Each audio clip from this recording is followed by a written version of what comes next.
Hello, Orville Nation. We have something very special for you guys tonight. How is everybody?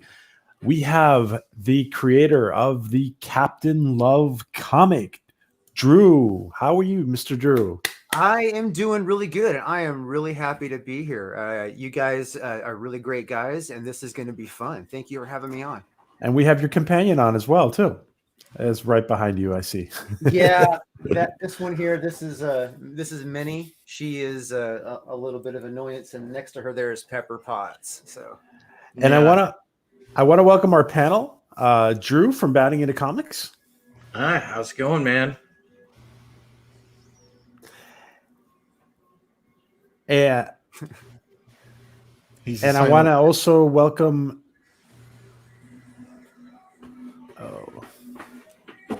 DJ Odyssey. Yeah. Guys, excuse me because I somehow have an echo. All right. There you go. I want to also welcome our friend DJ Odyssey. And DJ Odyssey has an amazing YouTube channel. Welcome, DJ. Oh, thank you. Hello, hello, hello. Hello, Steven. All you Jilliac trash. Yeah. Hey, Steven. Welcome. Okay, guys. So we have a great panel, and we have an amazing creator who is going to show us and walk us through this amazing. I'm just going to put up an initial image before we start sharing images with Drew. And I want you guys have probably seen this online at some point. Now, and while I put this up, Drew, where are you in the process of launching? Okay, so Captain Love, the Hero of the Cleansing, is the first book. That book is live and in demand right now. The one that you're showing, that's a clip of the cover of that book right there you're showing. Now, that book is live and in demand right now. If you buy that book today, tomorrow there's a mail, so it will go out in tomorrow's mail. And then on this Sunday, I'm having a launch party for chapter 1 of the next book, which is called Rise of the Pirate King. And that's the official adventures begin. The Hero of the Cleansing is the backstory of Captain Love, where he meets his companion, and you learn about who he is and how he got his name. Well, his nickname and the legend that surrounds him. So, wow, I as the images I've seen look amazing for this, and it's all sci-fi too, which we love. So, do you do the art and the writing?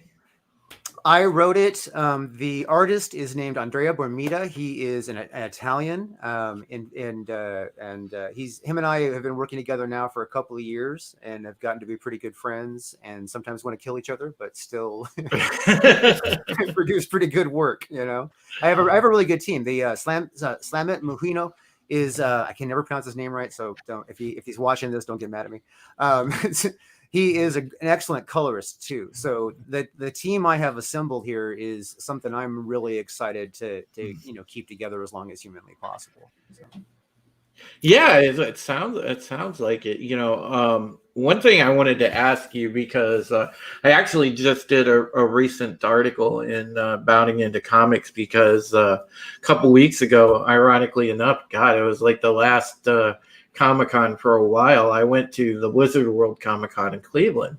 Mm-hmm. And, one thing I noticed as I was going around the floor, talking to different creators, I talked to, Jim Steranko, Barb Kalberg, people like that. And there were also a lot of independent comic book makers that I met. And it seems that the prevailing opinion is that, Marvel and DC seem to have lost their way these days, and they've lost a lot of the mainstream audience, and it seems like where the industry's headed is, it's becoming a new industry.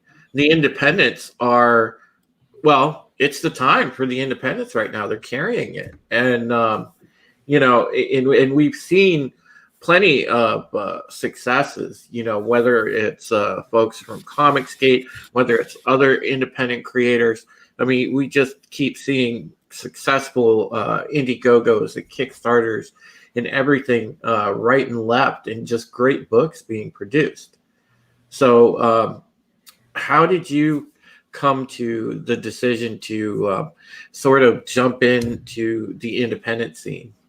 All right. Well, I'll save for later if we want to go into it how I got into the whole writing the Captain Love book, because that's just a little funnier story, but that's not it's a little side story from what you're talking about here. I finished the book, right. The whole story was completed, and I had actually intended to distribute it mainstream as an independent publisher. I had somebody commit, commit. I mean, obviously, the money's not real till it's in the bank. But I had someone commit to the paying for the printing and the marketing for the book for stock in a media company I have, and that was so I invested my savings and credit into the creation, paying the illustrator, getting everything dialed in just perfect, and then it was ready to launch, ready to go. And then, I was going to go through Diamond, already had connections, talk to people, was going to warehouse at the Diamond's warehouse so they could, push stuff quick. I was going to advertise in their magazine. I was going to start putting ads out in all kinds of resources and just push hard, full tilt, straight businessman approach. And make a big noise for Captain Love. And then, the money didn't come through. So I was all like, okay, now I have debt, I have no savings, and I need to figure out a way to distribute this book. And so I was looking into all kinds of different methods, considering Kickstarter, and then I didn't like Kickstarter because I was reading their whole community guidelines. And I was all like, you know what? My book is mature and it's adult and it's a little bit, old school, as far as like heavy metal style, sex, drugs, and rock and roll kind of approach. And that didn't look like there was anything on Kickstarter that was doing that. You know what I mean? Right. And then I was reading the guidelines, and it said anything that was considered promoted violence or pornography, which is subjective terms in both cases. So I was like, you know what? I don't think they're going to work with me. You know what I mean? I think that, it's like, it's not worth all the effort to try and build a community for a Kickstarter campaign and then launch it and then find out that I'm not welcome. You know what I mean? Yeah. So then I was like, pretty much discouraged. And then I found some, I found, believe it or not, a Comicsgate hashtag. I'm like, what's this Comicsgate stuff? And I'm like, okay. And I was like looking into it, and I'm like, oh wow, these guys, what's this controversy? Everybody's like hating on these guys. It's like this major controversy. I'm like, that's just scary. And then I was like, just stayed back and I was watching them. And then not a non-Comicsgate show called Crowdfunding Comics, where Billy Tucci and Niles, I never pronounced Niles' last name right, so he's gonna hate me for. I know who you're talking about, though. Yeah. They have a pretty good show, and I was watching that show, and then it gave it a whole different attitude about what Comicsgate was. You know what I mean? And it turns out that Comicsgate is nothing more than a huge community of independent creators that have one singular philosophy, and that is keep your fucking bullshit ideas and politics out of our fucking comic books. That's a good way to sum it up. That is the bottom line, really, with CG. Because I've seen the various creators seem to, while there's some bickering at times, a lot of times everybody has their eyes on the prize, and that's what the movement behind the hashtag. It's not, I know some people get competitive and some people, talk and squawk a bit, but at the end of the day, everybody is there to make sure that, hey, look, these projects get noticed, and let's get everybody making money. Yeah, and that I think is the good thing out of CG as a whole. I just as an observer of the industry, I'm very impressed by that, because by and large, most of the CG people that I know, like talking to you, talking to Mandy, seeing Ethan and a lot of the other people, it's just everybody's focused on getting everybody successful. Yeah, that's the one thing about the Comicsgate community that is very different. It reminds me of the early days of YouTube. Mhm. Is that the community is about supporting each other.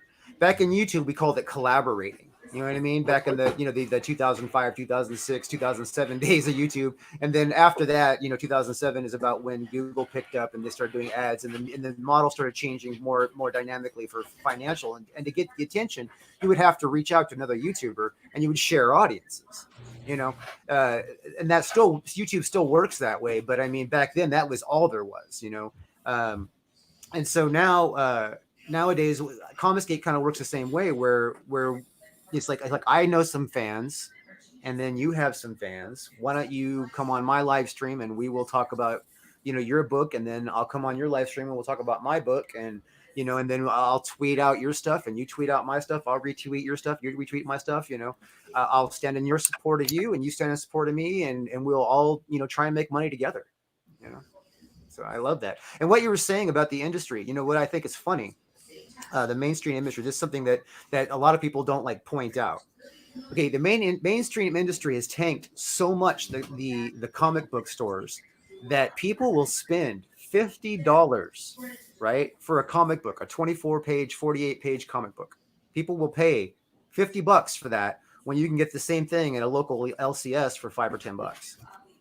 Well, I have to ask, like, what in the world are the like, especially Marvel? I don't understand where they're coming from. Like, we just covered, the other day with the New Warrior stuff.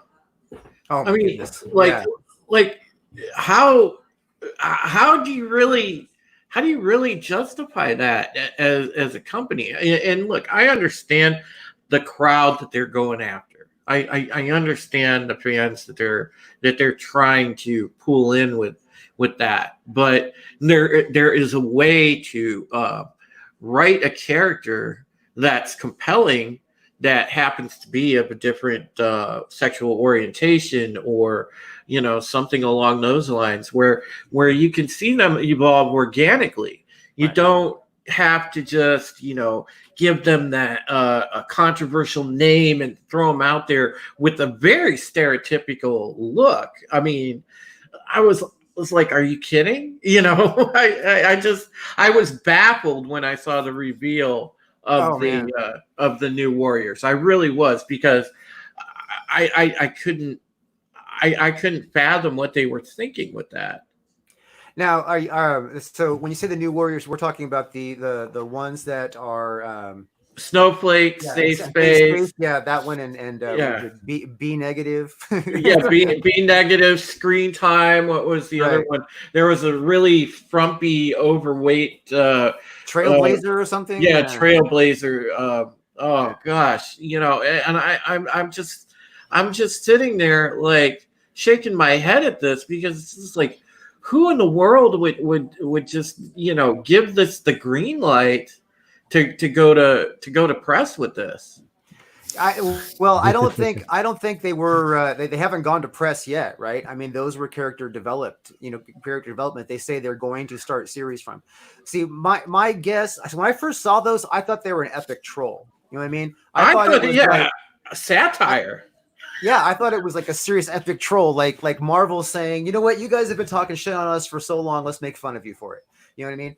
But then when I found out that they were being serious, and I'm like, okay, there is no audience here. So what you're doing is you're like assuming that because you're Marvel, people are just going to buy your stuff because it's Marvel. So you're going to inject what you want people to think through product, thinking that people are just going to buy it and absorb it as if you had the right to inject thoughts into their heads. Yeah, well, Drew, there's a proven fact about the demographic that they're going after, and that is that those people are very fair weather. They're very fickle, and when it gets down to it, they're not supportive, in the sense where they're not really pushing sales through on the books. They're not buying the books. They'll maybe pick it up, read it or something, skim through it, and then they'll put it back on the rack. They're not going to, buy the book, take it home, hold on to it. They're not going to buy a T-shirt. They're not going to buy, a lunch pail, anything like that. These people are not that type of comics fan. Whereas somebody like myself, who grew up on the classics, I was born in '74. I started reading comics, probably about 6, 7 years old in the '80s. I started with, The Amazing Spider-Man and X-Men and stuff like that, and I wanted everything. When I started reading that stuff, I wanted everything. I wanted T-shirts. I wanted, I remember begging my parents. I wanted Spider-Man pajamas, everything. Drew, I had a Spider-Man like plushie and a Superman plushie when I was a kid. I had the Batman adjustable that had the magnets on his hands so he could like stick on the fridge. I had, I was hardcore when I was a kid. I mean, seriously, I understand. It's like people don't. Okay, I think what happened is this. Okay, Drew Love, can I just interrupt you one sec? While you course. keep talking, can you put the link to the Indiegogo in the private chat? I'm going to share it. Yeah, sure. Thanks. Yeah, there's a really simple shortcut to it. Let's see here. It would be sorry, it's hard to talk and type at the same time. But what I was saying was the industry has basically taken a almost straight business approach to itself, where like, just want to make sure that's right. igg.me. Okay. Great. The industry has basically taken the approach that straight corporates. I mean, it's almost like the guys at the upper tiers now don't have any kind of like experience in the comic book world as a fan. You know what I mean? So they're running everything as a numbers game. You know what I mean? So they're saying, okay, well, let's hire you because you have this business school thing and you know this person you're connected with and you guys get along. And then, and it's instead of, okay, you know what? You create some seriously cool stuff. We need to get you doing this. You know what I mean? You shine in this skill level. We'll move you here. It just seems like it's a different world now. You know what I mean? Well, let me, Drew, if you could just let me just welcome Sci-Fi Nation, who's joined us. Yeah. Hey, how you doing, buddy? Hey, what's up, everybody? How's it going? Brother, another mother. Yeah. And I don't mean to cut you guys off, but I want to ask. I'm going to have to call you Drew Love because there's two Drews. That's fine. You can also call me Mr. E. A lot of people do that. Okay, yeah. Mr. E. Mr. E, can you want to tell us a little bit about the name? Where does the name come from? The Captain Love? Yeah. Okay, so the Drew Love is my channel name. And Love actually was a stage name that I used for myself when I was doing my comedy channel on YouTube. One of my friends who I helped her build her channel. She's actually a still YouTuber now. She's got like 200 something subscribers and does regular stuff. Anyway, so she used to call me Drew Love, just like as a pet name. You know what I mean? And so I ended up just adopting that as a stage name. And then when I was first working on Captain Love, I was telling you this morning actually. I think you were I was telling George at least this morning that Captain Love got the love part of his name because I was going to make a little 30-minute, when I first started the concept, I was going to make a little 30-minute video for myself to put on the Drew Love channel. Right. And I was going to promote Captain Love as like a fun little 30-minute bit. And, before it ever grew into anything else, that's where Captain Love got his name, because I was using Love as a stage name already. So that's how it happened. So, okay, wow. I know that some of us, including Drew Taylor, probably want to ask you this question. Is there any Star Trek inspiration in Captain Love? Oh man, yes. Captain Kirk inspires Captain Love heavily. Also, so does Han Solo, so does Flash Gordon, so does James Bond, so does Din from the Heavy Metal series. I could go on and on. So. Wow. Okay. So what are we looking at here? All right. So this is the campaign. So what we have here is the promo video. I don't know if I shared the audio on that, so we can go ahead and skip this. But basically, This is the campaign. So Captain Love is a space trucker and former war hero, right? And he basically travels through the solar system because his environment is pretty much limited to the solar system. If you guys have questions, I know I got sci-fi guys here. I want the questions, just so you know that, okay? He basically has a companion who is a living AI who more or less lives inside his head as well in multiple situations. Her name is Spade, and that stands for Synchronous Protocol Artificial Intelligence Delegate. And her big thing is she can actually exist in multiple computers at once. As a living entity in those environments. She can take the computer over and basically live inside them. And then when those computers are networkable, it becomes one single entity that way. So she's, can live as multiple or as single entities. So. Wow. Okay. So is she a physical manifestation, or is she a figment of his imagination? She is software. He has from the War of the Cleansing, which is where he gets his name, the Hero of the Cleansing. He actually was injured and has an audio and optical implant, and that's driven by a computer, and it has a wireless upload. So she actually hijacked his head to escape a space station where she was going to be destroyed. So she basically just jumped in his head, hijacked him, and and then never left. So yeah. So she lives in his head, kind of like an ex-wife, you say. Kind of like a little happy vibe there.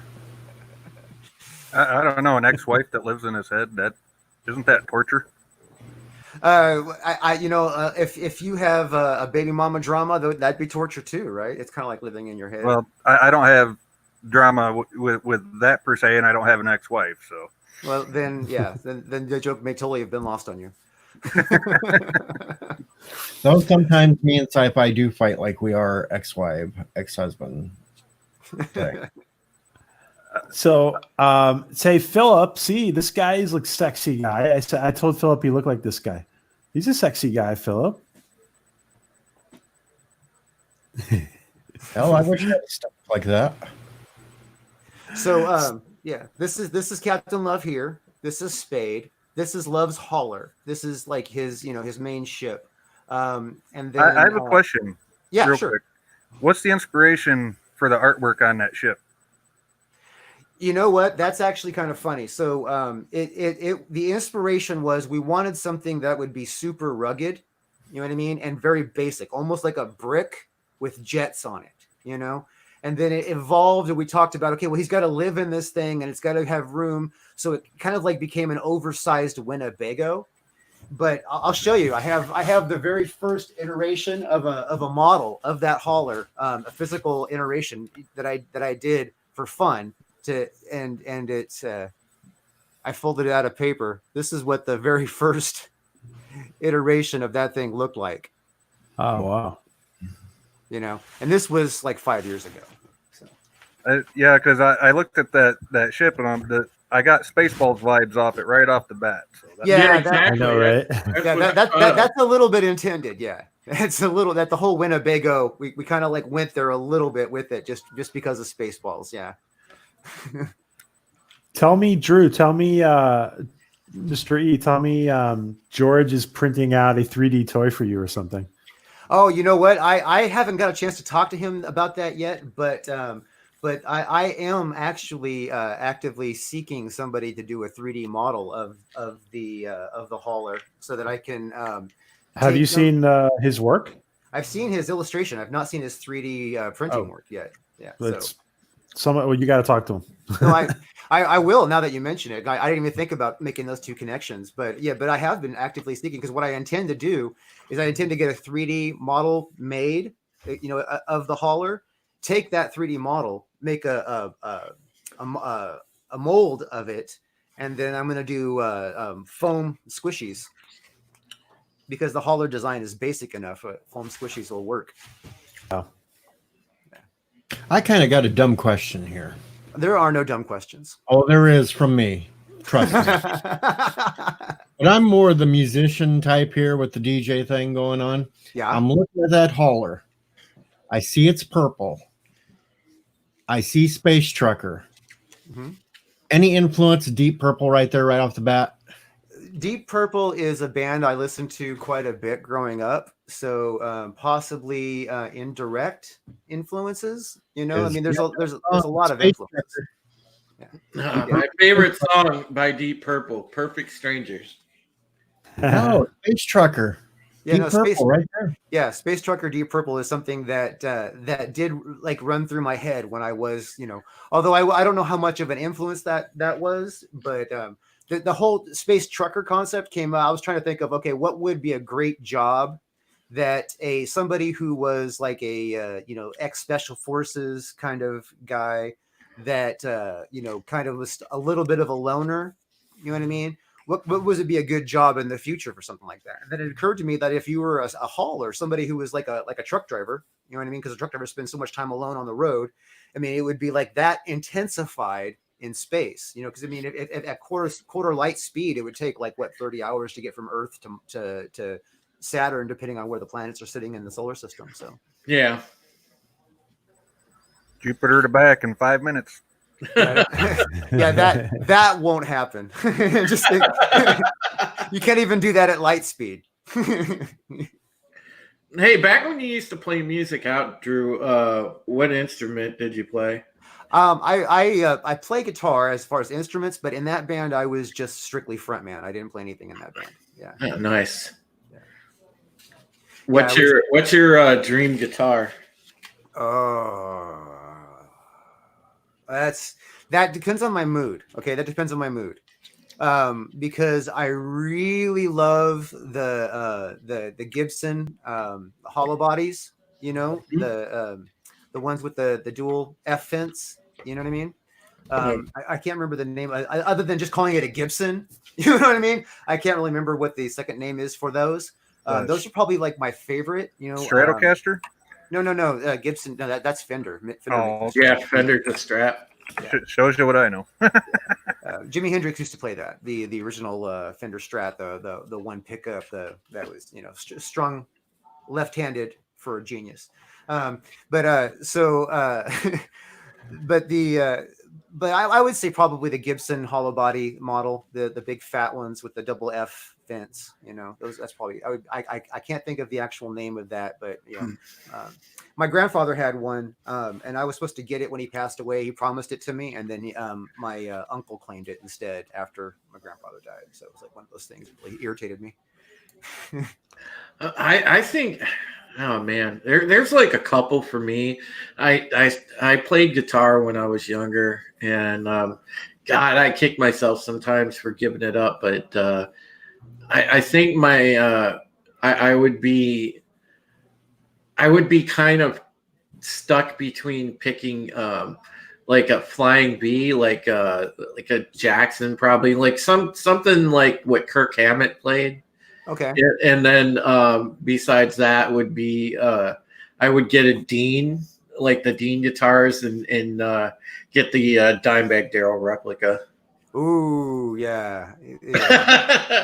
I mean, God, you know, I'm my metal roots are coming out here. Yeah, it's like when you were talking Flying V, I'm like, oh, this guy is a metalhead. Like, absolutely. You know? Yeah, it's like because I mean, I can't think of anybody who would play a Flying V that wasn't a metalhead. You know what I mean? Because you know, a lot of people are like, oh, well, what's the big deal about a Flying V? I'm like, really? It's like you don't know who played the Flying V. You know, it's like one of the greatest guitar players of all time who no longer is alive. Yeah, know? exactly. You know, I can't believe there's people that don't know who Randy Rhoads is. It blows my mind. You know, I mean, they talk about a crazy train. I'm loving these, Drew. I'm loving these designs. Yeah. Thank you. So this is a scene from the book that refers back to the War of the Cleansing. Now, the War of the Cleansing is a war between the corporation and the planets. Without giving too many spoilers, and trust me, telling you some of these basics isn't really a big spoiler to the book because these aren't the surprises.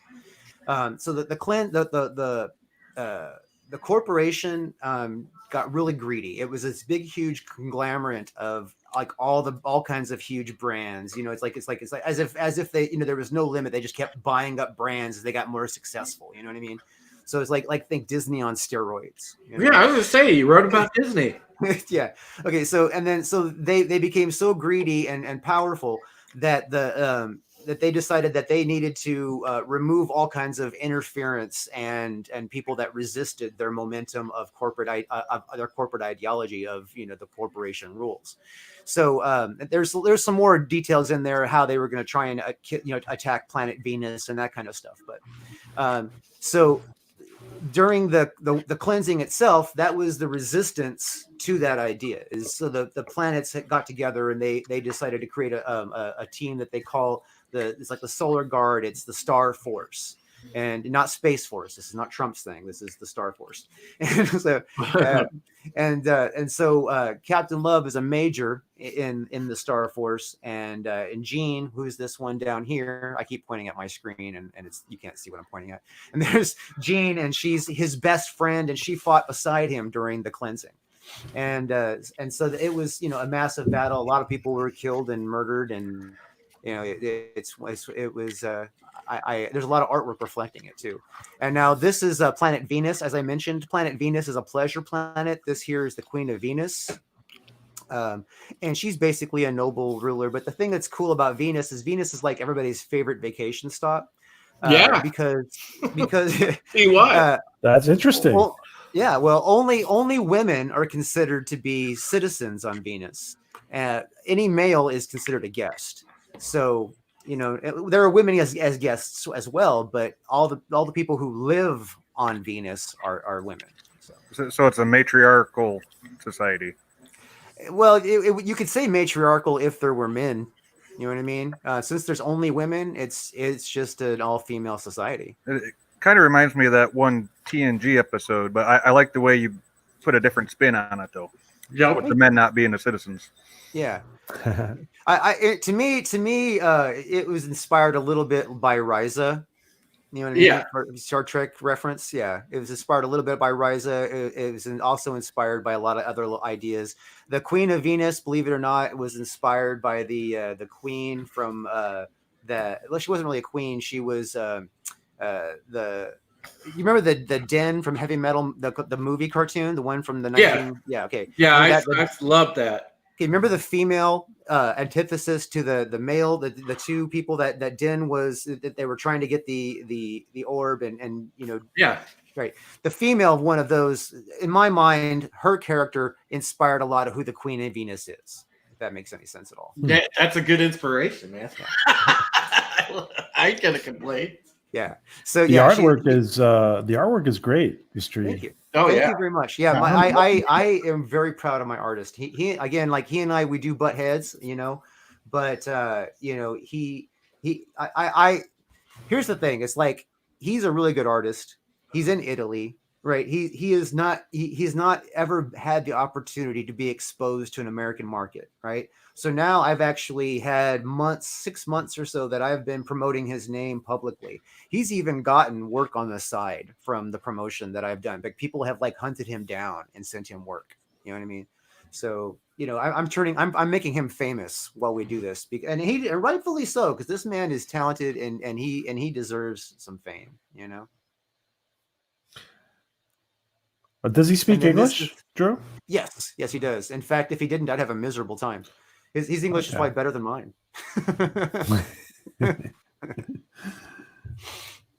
And so, like, what we see here is a scene of the executive boardroom, right, where the one of the head baddie, you know, he in this series he's known as the executive general. Anybody who disagreed with him, he just basically had them executed. So if you didn't bow the knee, you got your head blown open. Wow. Yeah, he's a villain. Sounds kind of like Darth Vader. Except Darth Vader has like a little bit of good still in him deep down. The executive general does not. Ah, okay. And he's driven by greed and power. You know what I mean? So he's like an American CEO. Okay. Yes. Yes. Yeah, there you go. Pretty much. Yes. That's exactly the right line of thinking. And then this is the voodoo priestess that basically gives Captain Love the legend that surrounds him. Now, the legend basically is that he was cursed to live forever by a voodoo priestess, a princess. I keep saying priestess, but princess. She performs a little ceremony while they're like having an intimate thing, and she asks that the voodoo goddess watch over Captain Love so that whenever so that he can always come back to her. You know what I mean? So as long as he loves her, he'll always be able to come back to her. So that was it doesn't really sound like a curse, but that's the curse. And then this is another shot of the executive general here and his private guard. And then Love. And then here's a scene from the obviously the book. This is during the cleansing. This is actually part of one of the battle scenes here. And this is Jean, and fighting alongside Love. You see they got blood all over their faces. I love that. Wow. Yeah. And then this is the variant cover. So with this campaign, and exclusively with this campaign, cannot get it anywhere else except through the on-demand campaign that should be the link in the chat there. That's the only way to get this exclusive variant cover. And this variant cover, there was only 200 of them printed, and they and I number the ones that come through the campaign. So like if you down here, you see there's this is actually from a photo from a happy backer. I actually hand stamp in gold the number and order of these books as they go out, the ones through the campaign. So when Captain Love becomes a household name, if I can ever get it that big, but as the IP grows in fame, these books will become more and more valuable. And the lower, obviously, the number you have, the more valuable book yours will be. So. Wow. Just real quick question. Sure. Since this is, obviously, you're just trying to get this launched and off the ground. Hmm? Have you thought about a campaign where certain books are signed? Yeah, I do sign a book. It's actually one of the tiers on this. You can get the book signed. You can get it unsigned. You can get one signed and one unsigned. We can breeze through those real fast. I hate to dwell on the tiers like I'm trying to push somebody to buy this specific tier. No, it was just a quick question. I wasn't sure, like what all you had going on with it. I'm going to check it out after the stream, but I'm just kind of curious about that. Yeah, no, I actually the books are like I said, they're already done. So like if you were to like open like one of the books like to the very first page here, or I have my little dedication, I always sign right here on the this purple right here with a little silver pen. So very cool. Yeah. But I don't sign every book because not everybody wants their book signed. You know what I mean? I've noticed that. So I only sign specifics. And then there's an add-on tier and for when there's a book, if somebody's like bought the book and they say, oh yeah, I want to have it signed. So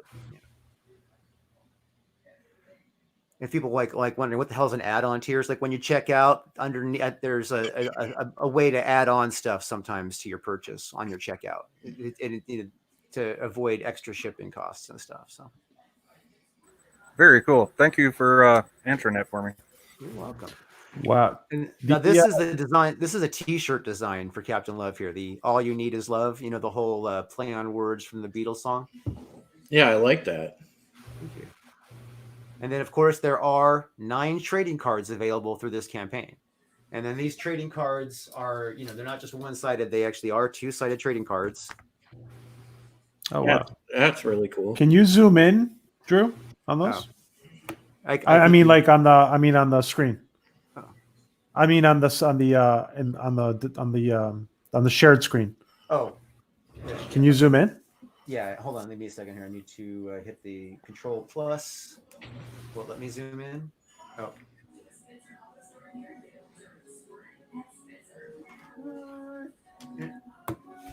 Yeah, those are really detailed. I like those.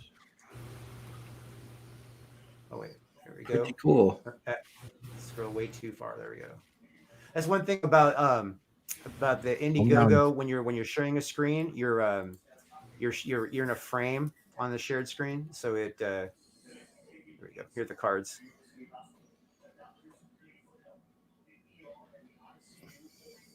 So these characters here. This is Jean. This is This is Captain Love. Obviously, this is the Hauler. This is the Queen of Venus. This is Spade. Odessa, who is the voodoo princess.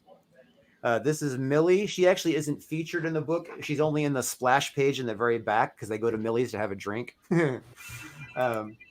And then this is the executive general, and then Barney, who is kind of who's Love's exclusive mechanic, is kind of like Love's Q, for James Bond's Q. He's kind of like that person for Love. Yeah. No, I'm really excited about the future of this book. I mean, I have spent not just because I spent a lot of money in all my life of fantasy, I guess, trying to get this thing dialed in and perfect, but it is actually like something I'm extremely proud of. I mean, it is the idea, I feel as though is super original. You have this space trucker who has I mean, really the most powerful entity in the universe. I mean, think about how powerful Spade is. It blows my mind because she can hack any open network. You know what I mean? If it's hackable, she'll take it. It's hers, and then she lives there forever. She puts a copy of her. She's software, so there's a copy of herself on that computer, and she rules it. You know what I mean? Because she's the awareness. She's the one that can learn, that can think, that can she is alive. And then it's like as time progresses, you know what I mean? She'll exist on more and more computers and have a bigger network. And what's funny is her understanding and logic and awareness is only limited to whatever computer base she is. So when it's just her and Love, she doesn't have a whole lot of memories or a lot of information available to her because he's got a little teeny tiny computer with him. You know what I mean? But when they're on the Hauler has a huge computer in it. So she has the Hauler computer as a huge resource to use, and then when they have like say if they're like near Earth or Mars, where there's actually like a satellite network where there's data in every single direction, her knowledge base becomes extremely large. Wow.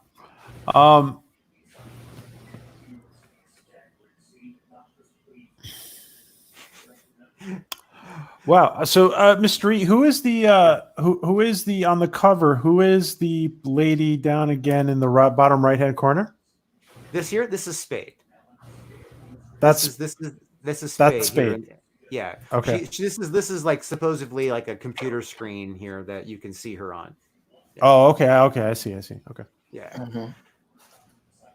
Yeah, that's Spade. And then this is Jean, and this is just a random soldier in all reality. Now, is anybody else writing with you? No. This is me writing. I have a proofreader, somebody who's supposed to catch all my mistakes and make sure that I keep my tense in past tense when I write. You know what I mean? Because I get like, I'm a flow writer, you know what I mean? I kind of just, like write with flow, and then I go back and correct, and I go back and correct, and I go back and correct, and I go back and correct. Well, once you've seen something so many times, you don't see your mistakes as much anymore. So I need somebody who goes back and, so they proof it to me when it's in the written stage first, and then they also proof it again after it's been applied to the book, because obviously I do the lettering myself. So I have the ability to actually change how it's written. You know what I mean? At that last stage, I can always add more, change what it said, and sometimes I actually just change what it said because it looks better in a different format, just visually. It's like, throw an extra word or two in. So Taylor Reitz, Drew is coordinating it's his project, but he has an illustrator. Yes. I write it. I have an illustrator and a colorist that I use. I do the lettering though also on that. So, and obviously I also do the pagination and the finalizing, so you can say I'm also, I don't know if I can be considered the editor, because the editor is the coordinator also, but then I have a proofreader which is also an editor's job. So it's I don't know if I qualify myself as an editor based on that. So. Okay. Yeah. So let's just real quick while we have people listening. I just want to run through these tiers really fast so people know what they can get if they actually go to this campaign and they're like, okay, I want to get myself a copy of the book. Please. Yes. Okay. So the featured tier, right, is basically the one that is the most popular. I mean, it does only have 19 claimed, but ever since I threw it up there, that's the one that that people get other than just the book by itself. Um, this is where you can get the original cover book, the variant cover book, all 9 trading cards, for $50, and then there's like a shipping cost on that as well. But however, if you just want the book, if you're not interested in the trading cards and you just want the book, this is what's that you want right here, because this is the book. There's no shipping on this, so it's $20 delivered. All right, and that is basically comparable to what you would probably spend for a graphic novel in the store, even though technically this graphic novel has a $10 price. I mean, if you saw when I was showing the gold stamps, I have a $10 cover price on these books, and that is because I actually do sell some of these books. They don't get stamped, you know what I mean? They're not as collectory, but I do sell some of these books, the original cover, in local comic book shops around my area. There's about 5 different comic book shops that sell my book on their shelves when they're open. Right now they're not. Well, see, there you go, people. And while if you're thinking about getting a good book to dive into, support Captain Love and enjoy that instead of buying something Marvel right now, because you'll get much more enjoyment out of this. Yeah, this actually has a lot more to it than you would get in a typical Marvel book. Marvel, I mean, I'm sure you guys know Marvel has not really been too concerned about pleasing the fans or entertaining the fans. No. They're more about making a buck, trying to just churn out, product without even caring if it's good or not. And the whole safe space and snowflake thing is just like the exclamation point on that fact. You know what I mean? That's just like, boom, this is proof we don't care. It blows my mind. Drew and Mr. E, forgive me because I've been doing some work behind the scenes here. Did you say there's a digital version available? No, I am not doing a digital at this time. Eventually, probably around the time I do a second printing, and I put this book on Amazon, then I will do a copy that goes on Comixology. You know what I mean? Mm-hmm. But until then, there will not be a digital version of this available. Yeah. But I do ship overseas, and I have reasonable pricing. If you buy, the $20, any of the tiers that have just books, no trading cards, no shirts, just book only, those tiers have the shipping built into the model, and then that's domestic. So if you're overseas, I discount the overseas cost of shipping based on what domestic is. So it's really a reasonable price even for overseas shipping. All right, so off. And then here's the question about the signed copy. Here's a signed version right there. Yeah, there we go. You were going to say, Drew? Yeah, I was going to ask you. So off the wall question. While we're all quarantining and stuff, what does Drew Love like to do besides write and create? What else are you doing? Are you a gamer? Are you binging TV? What are you doing? Honestly, I haven't had a chance to do anything other than stay busy on stuff like catch up work. I have a lot of projects that I need to finish writing. I have been doing more live streams and doing a lot more marketing of the Captain Love product. I been helping out somebody with their homework. You know what I mean? Somebody who has a statistics class who's having trouble understanding the statistics. I've been doing some help with them. Oh, okay. I have bread and butter job is as I do high end web development programming and marketing and consulting. I actually consult for some people who have YouTube channels and stuff like that. Do you want to talk about that? What kind of consulting? Well, I do a variety of consulting. It's basically it is for people who want to market themselves through social media. They try to take that route where they try to either they focus on Facebook or whatever platform. A lot of people want to do YouTube. A lot of people want to focus more on other things, like Facebook. And what I do is I help them focus their brand and message and visual presentation and then coordinate like how to approach the audience they're targeting. Whether it be through ads or through second level word of mouth, what you call brand awareness. So. Yeah, and then like I've been doing YouTube basically since YouTube has been a thing. I mean, it's kind of funny. I back in 2005, I was one of those people that got the original email from Chad saying, "Hey, come check out my website." Now, how many? Now, YouTube. Do you want to talk a little bit about how you used to have a YouTube channel? Do you want to talk about that or not? Well, I have a lot of YouTube channels actually. Do you want to talk about those? Well, sure. I mean, just to give some background. Yeah. Okay. So like there was a YouTube channel that was partnered until this month because somebody mass flagged it and because it's a motorcycle shop channel. We were doing a series of build videos, and there's some videos of girls on motorcycles being real sexy. That they flagged the channel. Somebody like mass flagged the channel, so the channel lost its monetization. Which obviously I just got to pull those videos down and reapply. Which I just been irritated and butthurt about it, so I didn't bother. So that actually still generates money, but I haven't been uploading on that for a while. And then I had a comedy channel called Laugh Therapy. I like that title. Thank you. Yeah, thank you. Yeah. That one I put on hiatus about 6 years ago. At the same time, when I put that on hiatus, I started actually working on Captain Love immediately after. But I put that on hiatus because YouTube dropped their comedy area.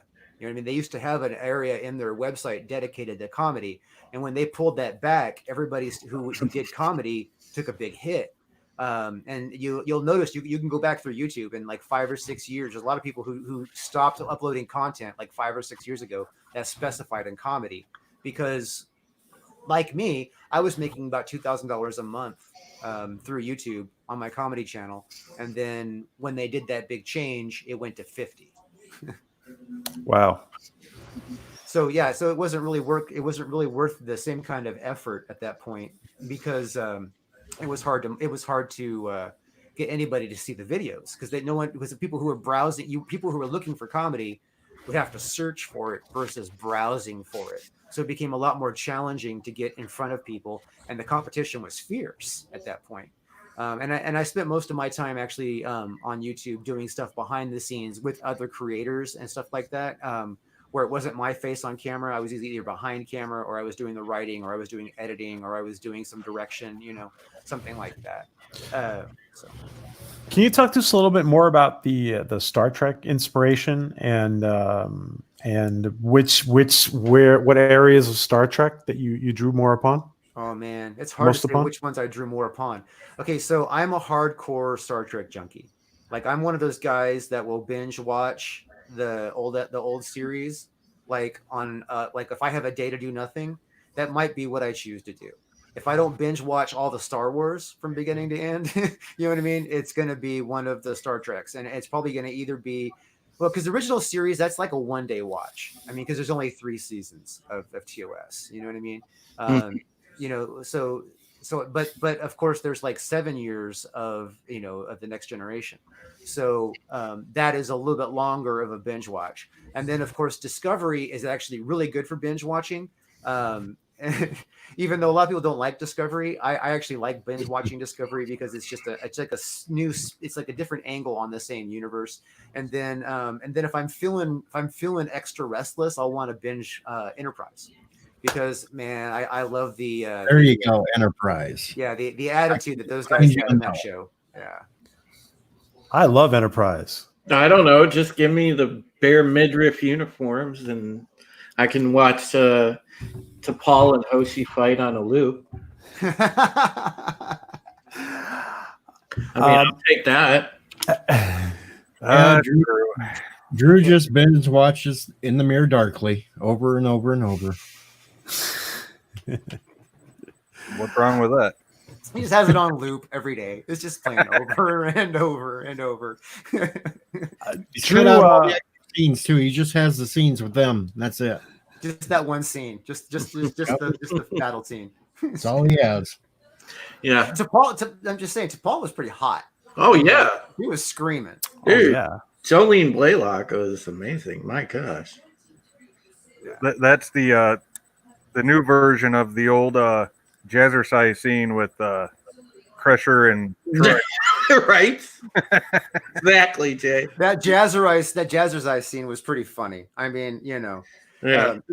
Although I still think the thing that I got to make sure I'm not drinking anything when the line comes up in it's one of the more recent movies. Which one is it?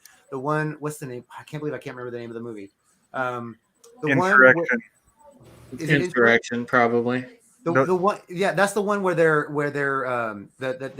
trying to save the people on the planet that's Insurrection, right? Yeah, the line in that when Data picks up, you know, that you know, have you noticed your boobs have lifted? And he goes and says it to Worf.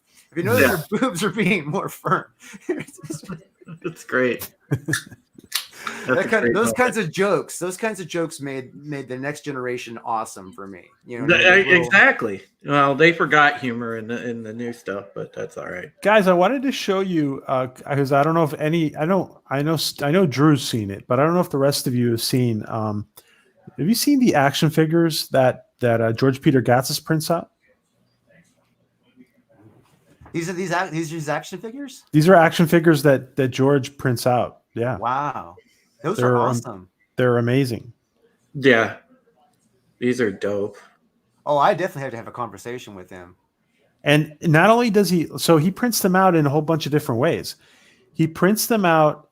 They can be a whole solid figure. Right. Or they can be like a 50 set model piece or 100 set model piece where you have to assemble it. So that he could do it either three ways. And then when you assemble it, they obviously probably move, right? So they don't have joints. Oh, so the assembly points aren't joints then? They're not joints. I don't think so, no. Okay. It's more of a collector's thing instead of a toy action figure. Right. But I'm going to show you another one. You guys are going to love this. That's terrific work. Oh yeah. Yeah, it is. Have you guys seen his Space Force one? Mm-mm. 1 second. You guys are going to love this. I was watching his animation today because I've seen a couple of them, and then when I was talking to him, he was telling me he had a whole bunch. I'm like, really? I didn't realize there was a whole bunch. So I went back and I was watching. Yeah, he actually did a really awesome intro for me for my channel. That is hilarious. Isn't it hilarious? Yeah. It's awesome. The little ray gun is excellent. That is totally like retro from all retro. Yeah, that's awesome. It's Trump Space Command Force. Right. He's gonna get. I tell you, was Trump sees this, he'll call George. And so he's got. I don't even know what else though. I mean, he's got a lot of stuff. There's a lot of stuff, by the way, that George doesn't even show anybody. Yeah, I noticed. I noticed that this morning when you jumped on the stream, you were like trying to encourage him to talk about himself more, and I realized at that point this guy has a lot of stuff that he's just shy about. Mm-hmm. You know what I mean? He's got a lot of skill that we're gonna. George is super humble. Yeah, it's not so much shy about as he's been planning to explode at some point. And he's just gonna let it all out.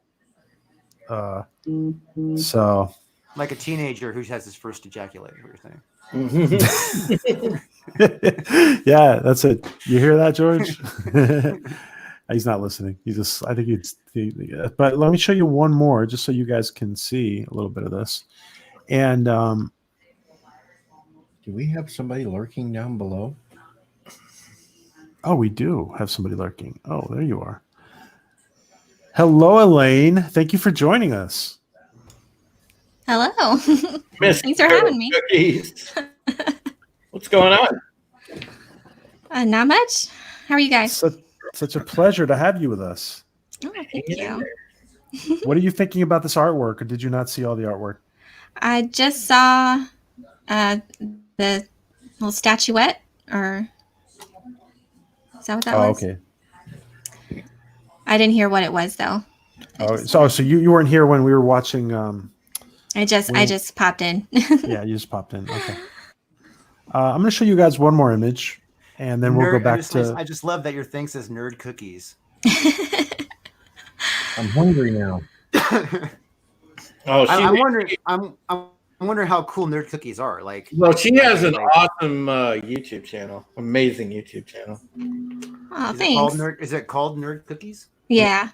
It immediately invokes happy thoughts because you're thinking of cookies. I like cookies. So yeah, this is an unpainted. I forget what the guy's name is. One of these characters that George invented. Oh wow! But anyway, yeah. So I just wanted Drew to see that before. That's awesome. And I'm going to share George. So why don't there's a lot of people just joining us, Drew. So why don't you walk us through the artwork again? Okay. All right. So for people who didn't catch on before, Captain Love is a space trucker and former war hero who is accompanied by a rogue artificial intelligence named Spade, and together they go through adventures that basically affect the course of the solar system. Now, SPADE stands for Synchronous Protocol Artificial Intelligence Delegate, and you don't Drew, you don't have to go fast because there's people who haven't heard it. Okay. In the chat. So SPADE stands for Synchronous Protocol Artificial Intelligence Delegate, and what that means is that she can access any open computer network and basically acquire it. So, say for instance, she can live in Love's head because he has an optical and audio implant that's driven by a computer. And obviously because it's in his head, it has a wireless updating thing for a software update or repairs or whatever. She actually entered that port when they first interacted, and because she was in danger of being annihilated at a space laboratory, which that story is in the book. And but she used his head and hijacked him to escape the space lab. And it's funny because Love's a very nonchalant kind of guy. He's kind of like been through it all, so he really didn't give a crap at all that she was just even taking over his head. But yeah, so she can exist in his head and in his hauler. She actually does this thing where she overlays herself in his optical implant, so he can hear her because he has an audio implant and he has an optical implant. So she actually will talk to him right in front of his face. He cannot get away from her. If he wanted to close his eyes, she could still project herself on his eye with his eye closed. So there's no escaping her if he wants. Which comes into the ex-wife joke again. Just so. Wow. Oh yeah. So the artwork. Okay, so the artist is Andrea Bormida, and he is in Italy, and him and I have been working together about 2 years now, and we have a good friendship. And then Slamjet Mujio is the Mujinio. I can never say his name right. He's going to kill me for murdering his name again. He is the colorist, and the three of us together, have created this amazing. Obviously, these guys I hire, you know what I mean, but together we've created this great team that we produced this. I'm really happy by the artwork. This reminds me, I haven't seen artwork like this since the late 80s, early 90s versions of heavy metal, when they first changed over to the better printing. That's when they got really depth with they had those barbarian pieces that were just over the top, and they had this really crazy sci-fi stuff with characters that looked a lot like this. And that's what it reminds me of. And it's that was my favorite time in comics. And so it's just, that's obviously Heavy Metal Magazine is where I get a lot of the inspiration for my writing style and whatnot. But not just that, just so we're clear, Captain Love is inspired by Captain Kirk. He's inspired by Han Solo. He's inspired by Flash Gordon. He's inspired by Buck Rogers. He's inspired by quite a few of your favorite, like James Bond, etc. There's just... Yeah, he's a good leading man hero, and that's awesome. And now there's a part of the book where they talk about planet Venus. Planet Venus is a pleasure planet. And so on Venus, basically all the women are citizens and the men are considered guests. The Queen of Venus is a noble leader. She runs the show. Everybody basically, because she does nothing but, have a planet filled with love and compassion and giving and, and the nature of, I don't know, Ryza. If you guys are familiar with Ryza from Star Trek, it's the planet's a lot like that, and so she's well loved and heavily worshipped, and of course, they treat men like guests, so it's a very popular, you could say, vacation spot.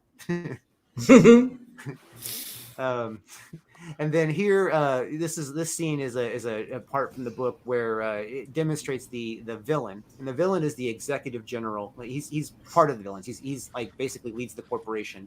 The corporation is the cleansing. Again, Hero of the Cleansing is the name of the title. So the cleansing is actually a war between the planets and the corporation. The corporation is a combination of all these different brands that have been brought in together into one big, huge business, kind of like Disney on steroids, and then so the executive general basically took power, you could say, of the corporation, and those who didn't bow the knee to him were ended up with their, brains splattered all over the place. So, and now this is a scene from the book. Now Captain Love also has a legend surrounding him that he lives forever and cannot die. And now that legend is based on the fact that he was cursed, more or less, by a voodoo princess. She asked the voodoo goddess to bless him, and as long as he loved her, to always bring him back to her, to keep him alive and always bring him back to her. So, based on that, he lives forever. I'm loving that beach image, huh? Yeah. Isn't that beautiful? This is what a great team can pull off. I mean, because I tell you, that's one thing that people like. I will always go on about, like, a great illustrator just sets the borders, and a great colorist brings it to life. Can you zoom? Can you make that a little bit larger? Yeah, let me see if I can. It's gonna jump around like before, but I'll bring that a bigger. This is why I'm not a good colorer, because I couldn't stay in the lines. I need numbers to help me with coloring, so don't feel bad. Yeah, that's beautiful. Oh, wow. Yeah, I like that a lot. Yeah, and in fact, if we want to, I actually have some artwork pulled up too. It's a little bit more than what the campaign shows, so we can jump over to that if you want. Let's see here. Let me share my screen again. Let's see here. Application window.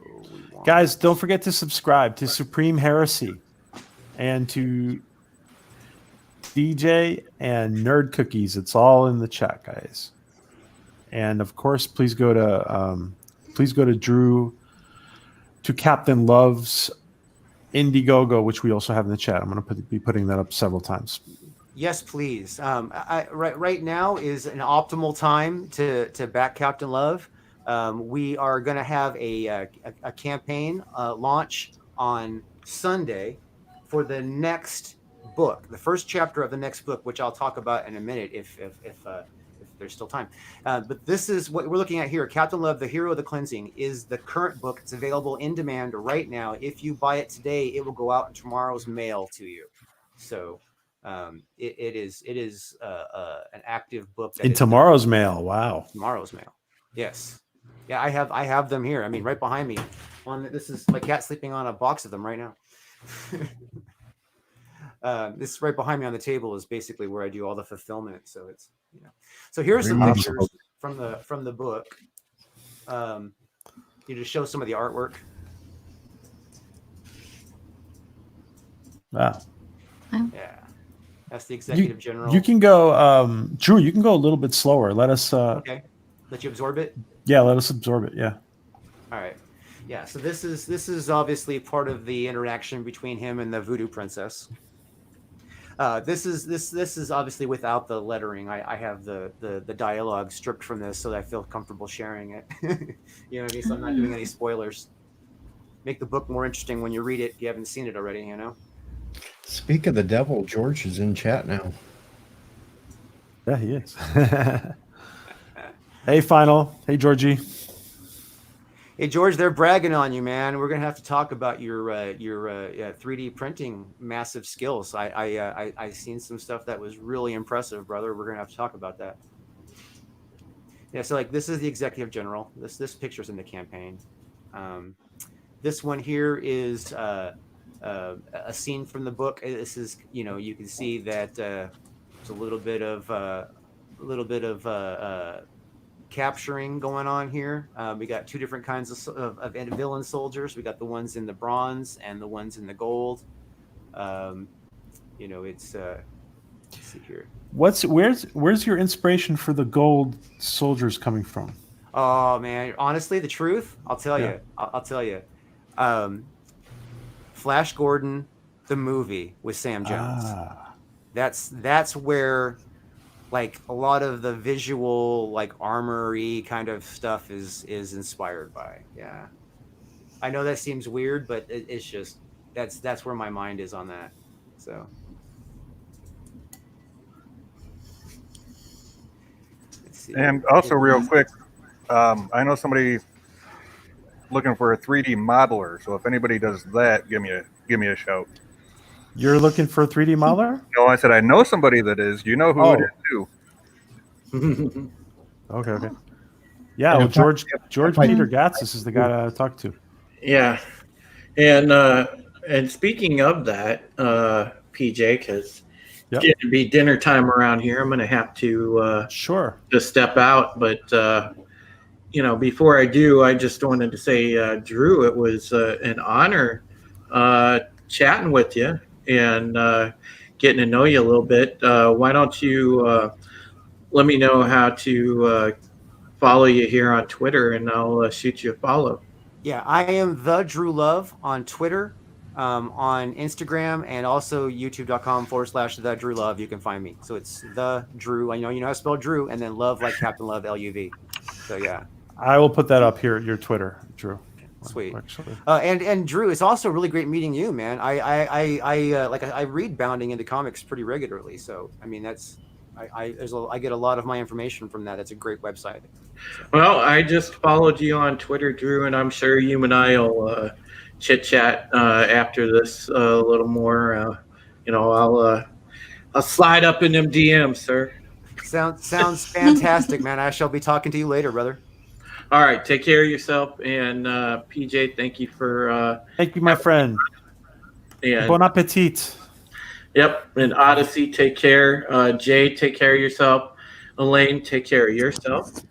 Have a good one. Yeah, see you later, Drew. Take And your easy, Drew. catch you later, chat. See you, Drew. Unboxy. Exactly. So you guys were wondering about some close-ups. We can. Oh, do a Drew, little I'm bit- sorry. Oh, I'm sorry. DJ, is he? Do you know what time the Pegasus actual thing is tonight? Oh shoot, I'm not sure. I haven't seen him. All right. post it Don't yet. worry about it. Well, I just wanted to announce it later on. Thanks. I'll see if I can find it real quick while you're talking. I think it's a 9. I think it's a 9. I was thinking so too. Yeah. Sorry. Go ahead, Drew. No Thanks, worries. DJ. Okay. So there's just and then these are like just close-ups of those shots that were on the campaign. Here's the beach again. It's a little bit crisper image here. You know what I mean? Because it's not blown up. It's the full size. This is obviously one that's not on the campaign page. Cool. I love that one. That's nice. Yeah, a little bit It's of like a romance. great brochure. It does. All these pictures, like, I want to be there. I know, right? Right. We're all stuck in our I wanna houses. be on the Yeah, we're all quarantined and Yeah. What's going on in this image here, Drew? this image here. Oh, I did not. That's a good I meant this one, but frame. yeah. Already. He wouldn't have This went- one's a scene from the cleansing, from the battle itself, when the corporation was basically taking on the people that were rebelling. So they were basically going after cities at that point. Yeah. Now this one, this is an intimate moment between Captain Love and the Voodoo Princess. Cool. Little T-shirt there. This is that same right from the panel. I like that T-shirt. All you need is love. Yeah. Thank you. Thank you. I'm fond of that. I plan to make a whole lot more designs. What I have found is that T-shirts don't sell to comic book fans as well as I thought they would. You know what I mean? So I've had to rethink how I approach T-shirts. I think I'm going to open up a merch store and just link to it for anybody who wants a T-shirt / mug / whatever. Because a lot of people avoided the perks with T-shirts. I noticed. Yeah. So now here you see this is Spade's little bubble that she uses to overlay. Yeah. So here's Love looking at himself in his eye in the thing because he's all like, okay, wait, you're inside my eye, you know. So, Oh, cool. Ah, wow. I like right. You want to explain that again for people who are just coming in, Drew? Right. So Love Love has a optical and audio implant that he got from the War of the Cleansing when he got injured. So they gave him an optical and audio implant, and that optical and audio implant has a computer that drives it, and that computer has obviously a Wi-Fi type of open interface so that it can have the software updated and be repaired if there's any kind of issue, so they don't have to cut him back open. You know what I mean? Because that exists, she was able to. That's how she was actually able to talk to him and find him, and when he was dropping off a load at the space station. And I mean a load like a haul, not like some kind of sexual thing or a restroom joke. Clear. And so he hears her voice when he's like, helping unload these boxes, and he's all like, "Do you hear that? No, you don't hear that. Do you hear that? Nobody hears that." And he's like, "What is this thing?" And then he realizes it's coming from his optical implant. And then, as he's like, helping, deliver some packages, it gets louder and louder, and he's all like, "Okay," so he kind of zones in on it, and then breaks into a room he's not supposed to be in, and then there she is. She's there in that room, and then he basically frees her, and she gets. I mean, as soon as she has access, she jumps right into his computer, and there's no getting her out. So. How much of a comedic component is there in this comic book? There's a degree of comedic component. Yeah, I have a funny side, and it comes out in my writing, I'm sure. Yeah, I've been seeing that today, that you do have a funny side. Yeah. Well, I did have a comedy channel on YouTube, and there's a lot of silliness there. So now this here is a board meeting of the corporation right here. These guys all powerful and evil. And then these are just these. Obviously, I'm not going to explain what's going on here because that would be a little bit of a spoiler. But this is all a story from the book. Cool. Yeah. In fact, I'll zoom in so you can see it. What do you think, DJ? You like this? I'm liking this. It's pretty cool. I wish I could draw like this. I wish I could draw like this. I can't even draw a stick person. Here's I that can scene draw where, it. Yeah. Here's that scene that we saw earlier. You were wondering what's going on here. Well, if you look a little bit lower. I'm just impressed with the level of detail Yeah. in the artwork. That just blows my mind. That is some really great artwork. Thank you very much. I am very, very happy with the illustrator. What's that? Is that a girl clutching a doll? It is. It is a young girl holding her doll as she bleeds out onto the concrete. Yes. Dang. Yeah. So what's the rating? Is there was Mature. this a PG-13? It's a R-ish. It's something I communicate on the campaign, like at the top of everything, so that nobody gets confused. Basically, the book is rated mature. I even have it on the book itself. If you look at the rated M, mature, because there is sex, violence, nudity, and adult themes like that. You know what I mean? There's a scene where love has sex. It doesn't show any penetration or anything like that, but everything's like an R-rated level. You know what I mean? So Sure. yeah, it's not written for children. It's not intended for, it's not like it's going to ruin a child for life or anything. I mean, I was reading heavy metal when I was age 7 and I turned out okay. So I guess that could be subjective, but I think I turned out okay.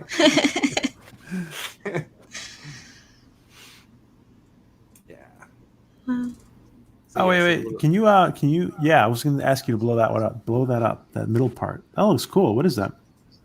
The middle part. So here, this is inside one of these. Now this is actually like the super corporate like battle destroyer that they sent to basically destroy the planet Venus, and it was geared with a lot of ships inside to do more damage when they arrive. You mean destroy the planet with all the friendly women? Well, more or less, yeah. Okay, so I'll go into that like briefly without doing too much of a spoiler. So people would go and travel to Venus and have a really good time, and then their vacation would be over and they would go back to work for the corporation, and the corporation discovered that there was production loss. You know what I mean? That there was like here's the production of this individual. Then they went to vacation, then they come back and their percentage of production is lower. You know what I mean? And so they saw this and they felt, okay, you know what? Venus is evil. Venus is bad for business. So yeah. Is there like some fundamentalism going on there too? I don't know. It worked. So here is. I mean, I'm not really like I'm not injecting politics into my books. I mean, Okay. there's I mean, as far as what there is basically a story of something that could actually possibly happen for real. You know what I mean? So it's not politics as much as it is a possibility. So here's the executive general speaking to the executives, convincing them that they need to kill everybody. And here is a scene of a mass execution. They're just basically walking people into the molten steel pit, save themselves bullets. I like that all-seeing eye. Yeah, that is actually the symbol for the corporation. They are actually Third Eye is the name of the corporation. I know it's that a lot of people will like, oh, what, Illuminati? I'm like, no. And then this is actually Love and his squadron attacking the ship to try and rescue it before it gets to Venus and does damage to the planet. This is a nice battle scene. I'm going to zoom in on that for you a little bit. They're meeting some hostile forces as they try to land on the battle station.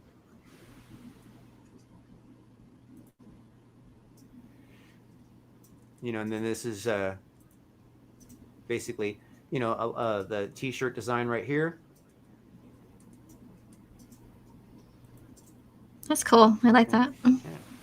Yeah. So that's basically that. Now, before we go, do you guys have any questions? I really love sci-fi questions. If you guys have any questions, I would love to answer them. I mean, try to figure out elements of this universe that seem weird because they all sync. There's no aliens. You just see there's no aliens. This universe is not interstellar. It's all this solar system. Interstellar travel hasn't been achieved. Light speed is not possible. The fastest they go is just a little bit faster than quarter light speed. You know what I mean? So Can you tell us again what the date would be? I have not assigned a date to it, but it's at minimum 300-400 years in the future. Yeah. Okay. I'm getting some Cowboy Bebop kind of vibes. Yeah, I've really neat. that one, and then I've also I haven't seen it yet, but there's Space Dandy. I heard people like say I need to check out that. Supposedly that's something I'm going to love. So. Yes, I haven't seen that one. I'll have to check that out. Yeah. So I want to switch the screen real fast here to another screen because there we go. All right. So this here is the cover for chapter 1 of which is entitled "The Dark Figure from Rise of the Pirate King." Now, Rise of the Pirate King is going to be a 140 to 160 page. Actually, it's probably going to be closer to 160, but it's going to be somewhere in that range of pages as far as a finished graphic novel. Because it's going to take so long to get to that point, I wanted to make sure that I could still keep my readers interested. At the same time, produce something on a frequent basis and take this project in bites because it's so expensive. You know what I mean? To produce a book of this quality is really expensive. I done the first book all out of my pocket, and I still haven't paid myself back from that. So you know what I mean? So it's like I'm moving forward, but I have to do this in bites. It's the only way that makes sense for me, business model wise. So I'm doing chapters that are between 24 and 32 pages, and there's going to be 6 chapters, and then I'm going to do a campaign alongside of each chapter, and then when all 6 chapters are finished, I'm going to do a campaign for the final graphic novel. So this is the cover of chapter 1, and this is Rise of the Pirate King, and this is where the adventures begin for Captain Love. So I could totally see myself getting hooked on this. Drew. Well, thank you. Thank you very much. Definitely. I hope that everybody gets hooked on this. Honestly, okay. So like in my mind, I tried to create something that I absolutely loved. You know what I mean? Like if I thought, okay, what would be the coolest thing that I would want to read? You know what I mean? That's what I went for with this. So and you guys are sci-fi heads, so hopefully you guys can relate. So here's the cover blown up here. And what is that? Who's that figure reaching out? Do we this know? is the dark figure. This Oh. is obviously this is yes. This would actually be the Pirate King. Oh, But but that's never made clear until you actually read the book. But yes, that technically is the Pirate King. But he's the dark figure in this at this point. I just love that mad evil grin he's got on his face while he's doing that. Right. Yeah, doesn't he look crazy mad? It's like Psycho, like I'm gonna kill you. I got you. next Power time hungry. Next time they ask you a question you don't want to say, just use the River Song line spoilers. Oh, Cut them off right there. Spoilers. See, I don't mind answering the questions because the book is going to be so good, even with some spoilers. There's some spoilers I won't say, you know what I mean? Because I just know that'll like spoil any surprise. Most of the things that I say aren't like surprise killers. They're just elements that I want people to enjoy when they read the book. So for instance, like when I say the dark figure, you know what I mean? It's like, okay, yeah, obviously this is the dark figure. He's dark. Now, the reason why I was kind of hesitant on the Pirate King is because some people think that Captain Love is going to be the Pirate King. You know what I mean? But that doesn't make sense for the Captain Love character. Of course, he's not going to be the Pirate King. He's the trucker. He's the one that's always getting hit by pirates. You know what I mean? So the answer final Death Star is there's not going to be any digital versions yet of this. that is correct. There won't be digital versions until until a series, like say for instance, this book here, there won't be a digital for a long time.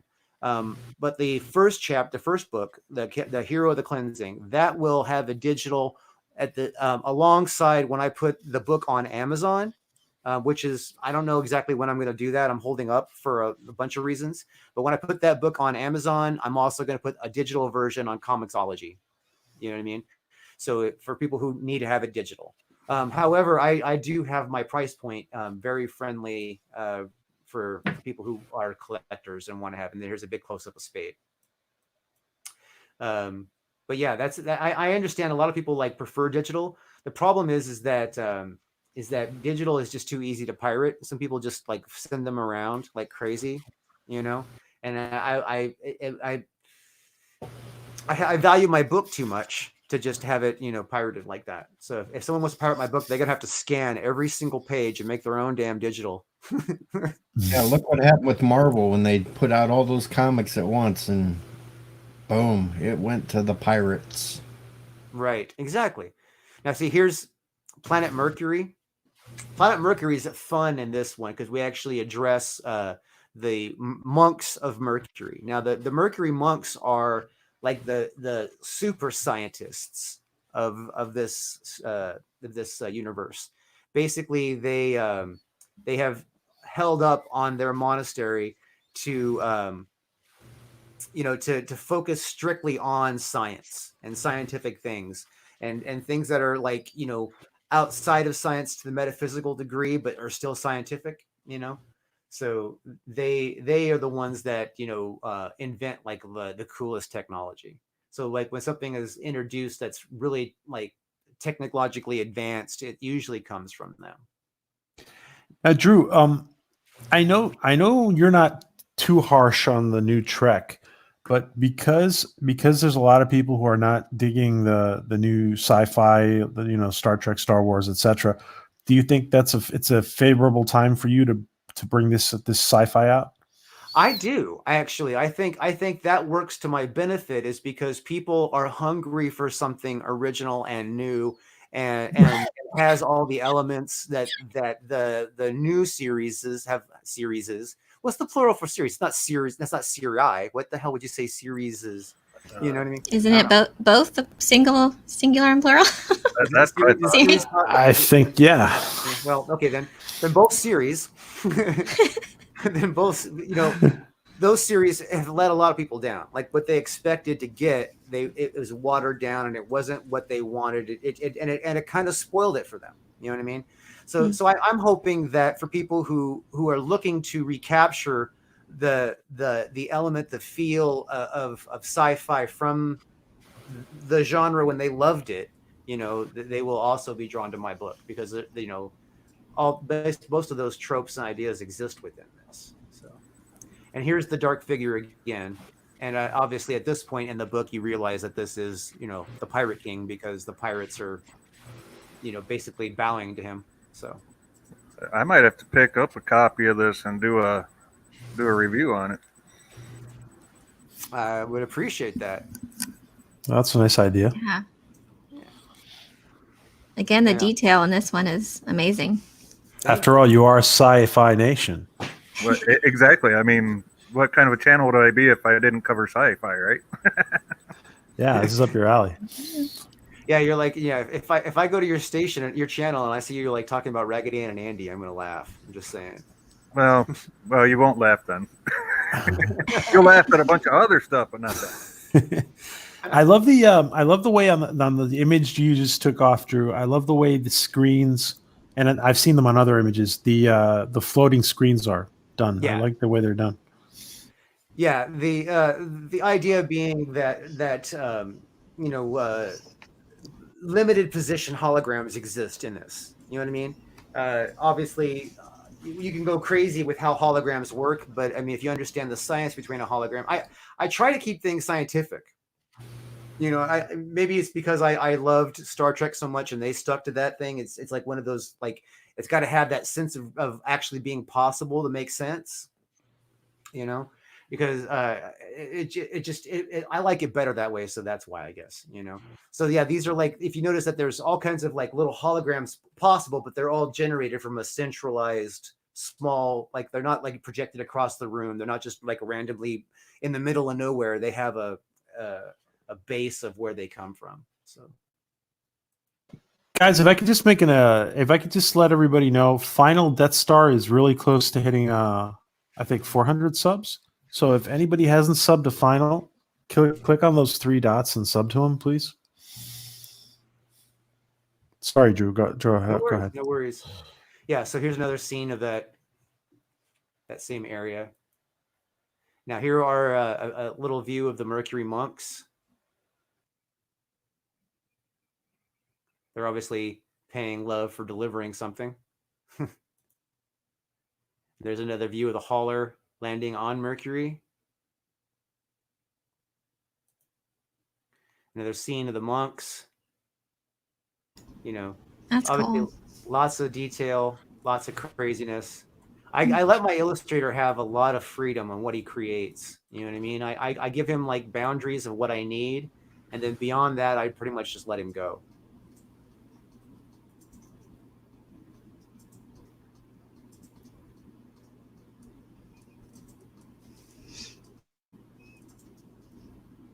This is actually LUV in zero gravity at the moment.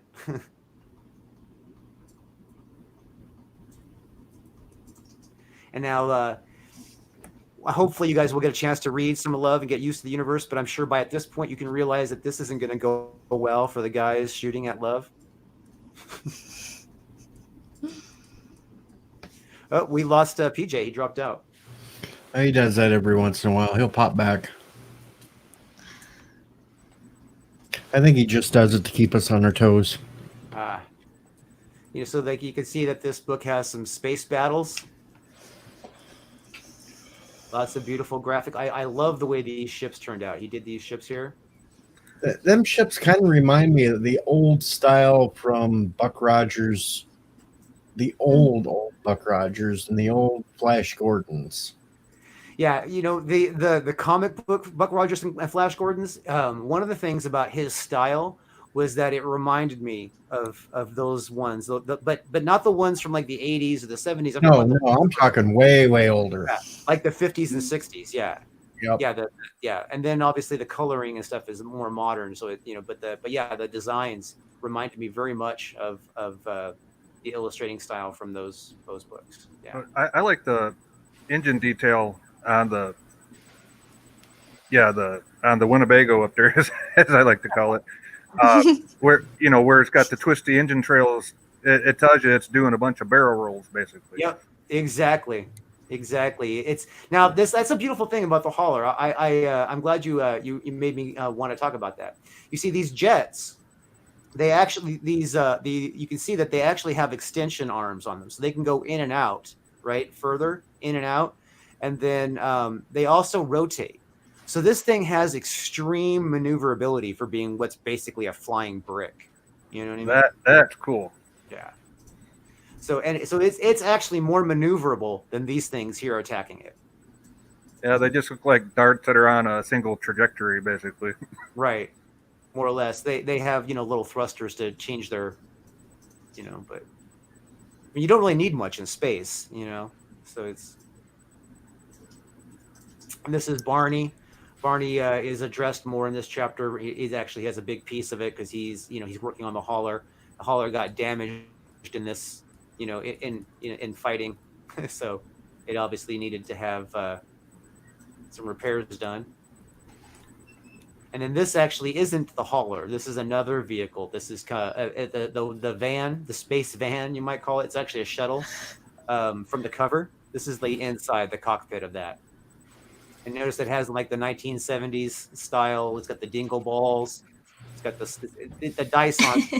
I gotta still put the numbers on the dice, the dots, but then it's got the bed in the back. You know what I mean? The speakers in the back of the chairs.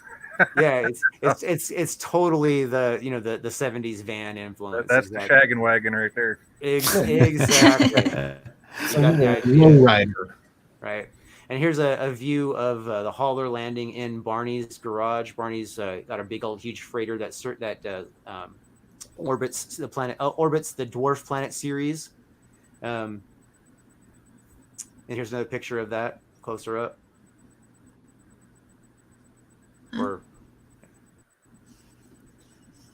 And then obviously the nature of Captain Love books can't be lost on that.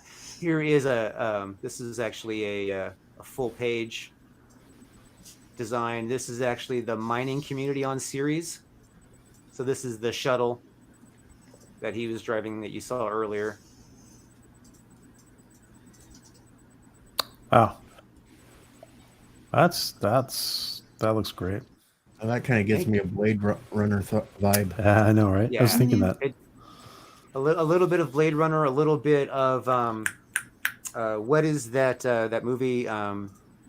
Shoot, you know what, man? So if I don't watch a movie enough times, I forget the name. Fifth Element. There's a lot of Fifth Element in here. Yeah, but I was thinking the one that has the gives me some Total Recall vibe too.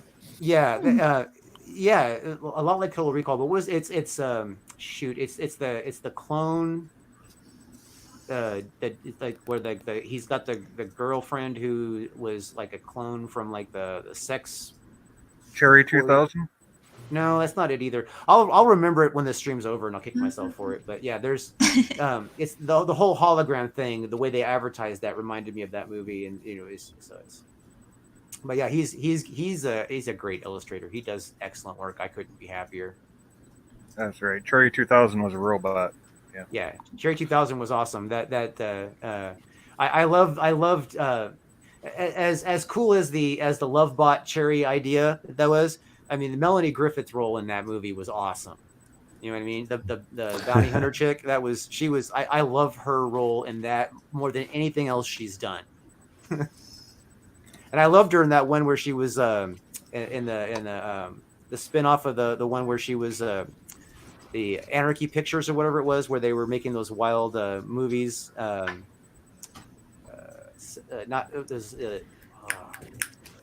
So many movies to remember names of, and I'm getting old, man. That senility's kicking in these days. I tell you. Like we need a list or something. Right. I need to have a reference point, like IMDb or something. Yeah. So here we are getting back to the cover. So yeah, so the campaign for Rise of the Pirate King launches Sunday. This Sunday. I'm going to have a launch party, and I'm going to be basically just promoting the snot out of it. And if you guys plan to back Rise of the Pirate King at all, right? Go to the mailing list. I'm going to give you another link for the chat here to put in. Yep, for the please. list.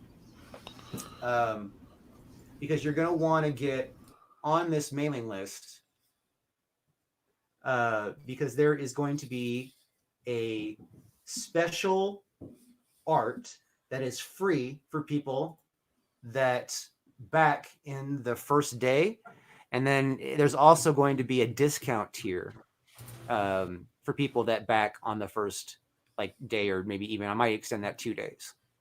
So what are you going to be streaming on a certain channel?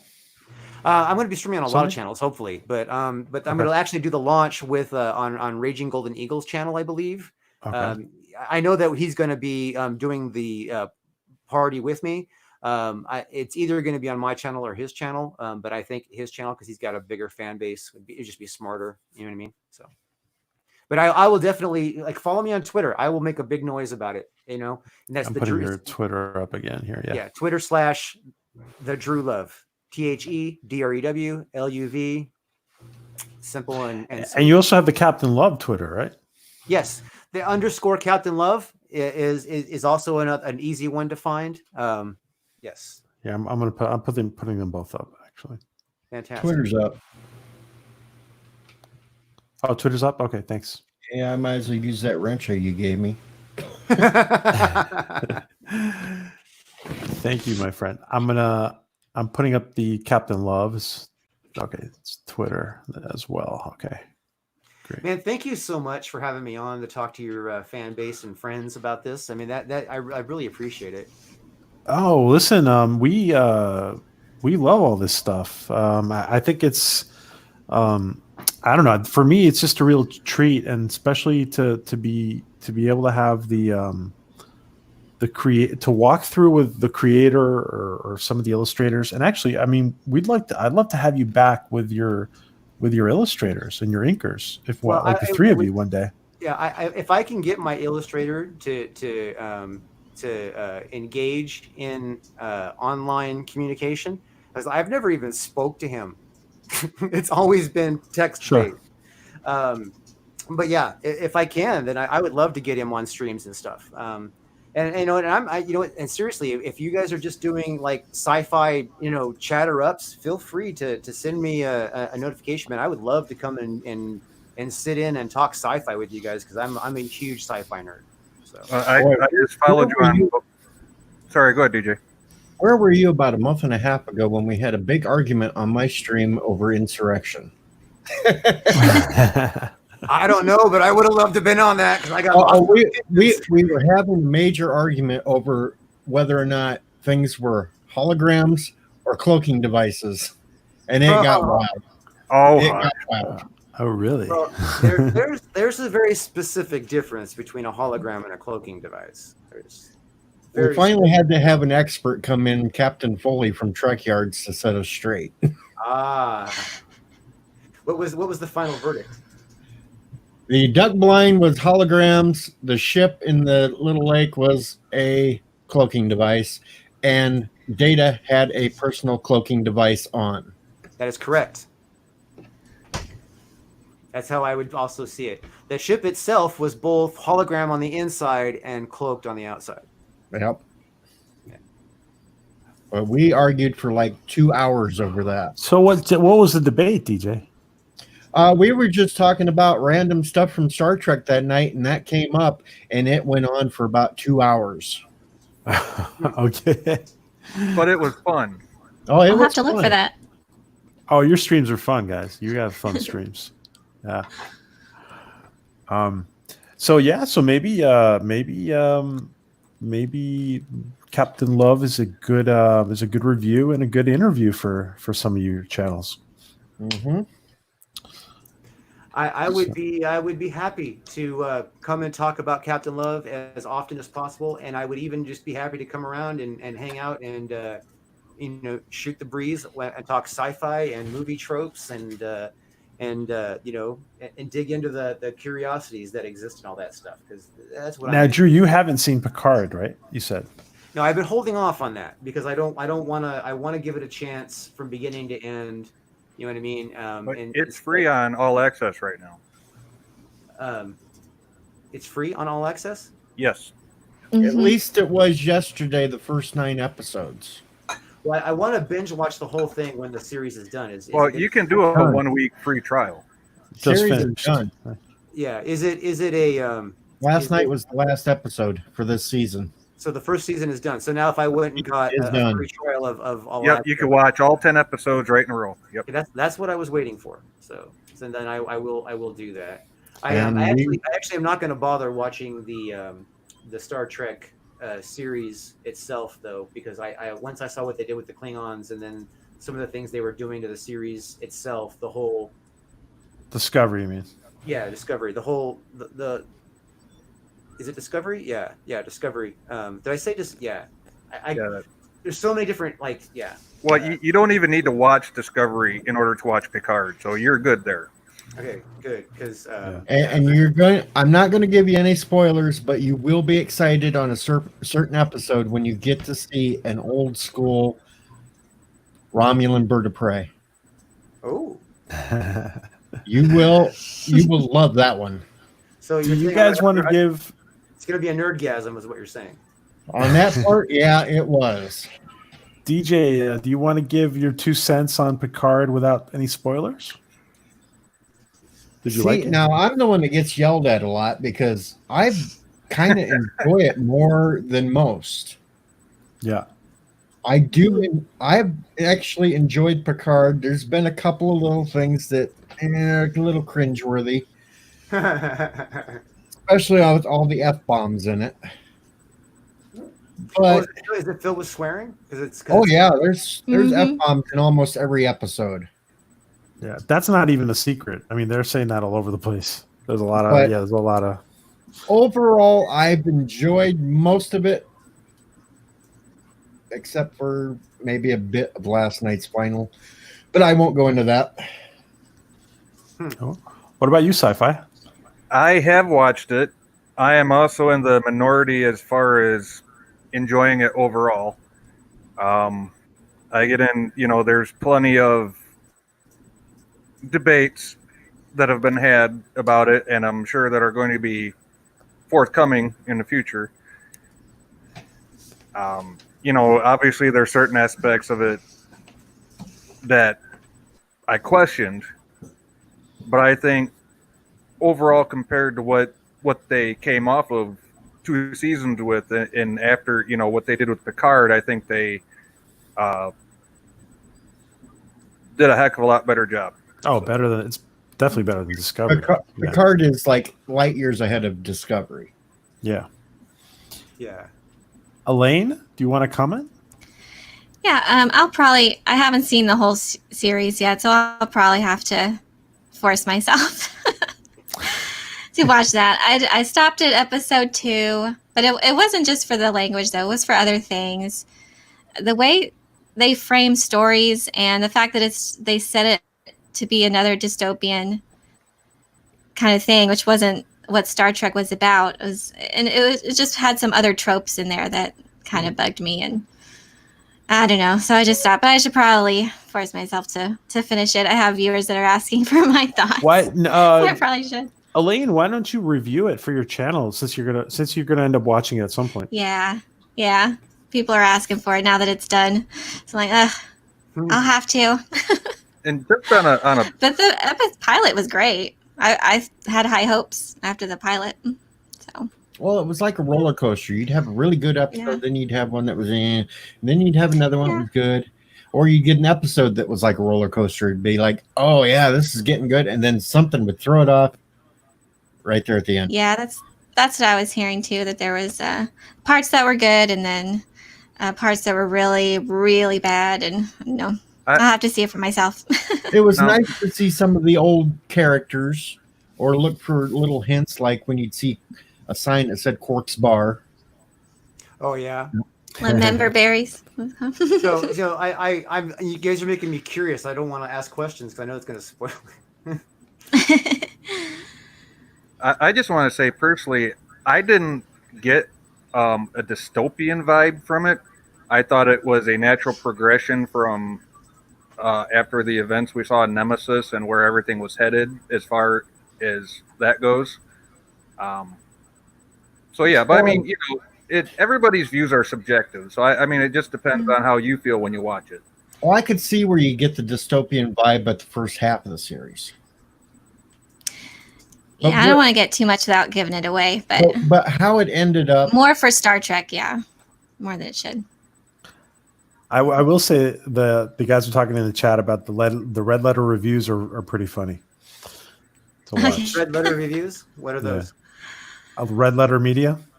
Oh, okay. It's a They're great. YouTube channel. Yeah. Red Letter. I don't think I'm familiar with that one. Red Letter Media. Yeah, they're a big channel. Red Letter Media. I do want to announce something, guys, that we just closed up just before starting the stream.